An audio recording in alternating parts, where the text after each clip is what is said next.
It's supposed to be Florida's solution to getting more COVID-19 vaccines into the arms of folks in our minority communities. But tonight, Fox 4's investigative reporter Katie Legrone is digging into how churches are being chosen to help with this task. And what she discovers is the process created to make the distribution of the vaccine more equal is actually riddled with inequities. They are Floridians disproportionately impacted by the coronavirus and reluctant to get the vaccine. They've come up with the vaccine, I think, very quick. So in January, state leaders announced they would be partnering up with Florida churches and Black communities, providing them hundreds of COVID-19 vaccines.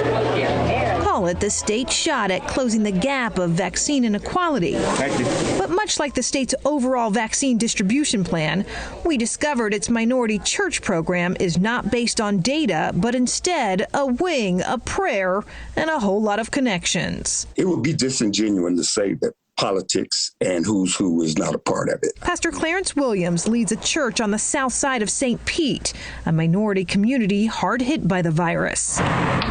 It took one of his members with a line to Tallahassee for his church to be chosen for a vaccine clinic. I do want to give appropriate thanks to Senator Roussan, who assisted me. Church member Renee Flowers is also a Pinellas County commissioner. Is it a fair process? Is it based on relationships or data? It's relationships, it's not data. If it was based on data, the state would reach out and contact organizations within those communities of color, within those high-risk zip codes. We are talking about everybody who is underserved. Meantime, this church, also in St. Pete, is ready, willing, and able, but has yet to get the state's blessing for a clinic. I don't know what they're doing, but I know what's not working.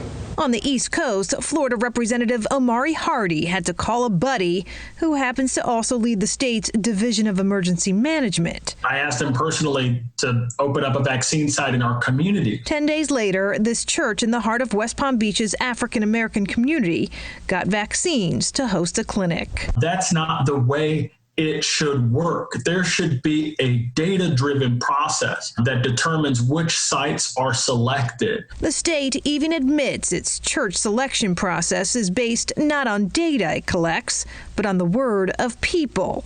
In a statement, a spokesperson said the state relies on the expertise of members of these communities to propose and identify locations for these vaccination clinics.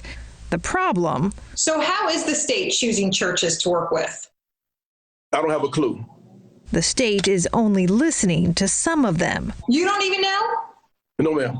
I really don't know. Leon County Pastor Dr. R.B. Holmes chairs a statewide voluntary task force he and other minority leaders created to help ensure minority communities get equal access to the vaccine. But months after inviting the governor to partner up, Holmes hasn't heard a thing. If the governor of Florida not want to work with us, want to work around us and cherry pick, God bless him. He's the governor.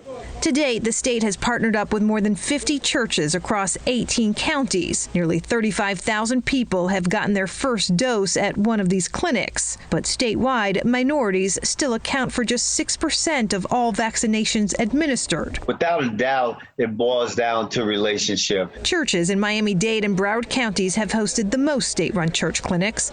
With the highest populations of minorities and positive cases, it only makes sense. But so too does the politics. If you ask, is it fair? No, I don't think that is fair. I think what's fair is to have a plan and execute that plan.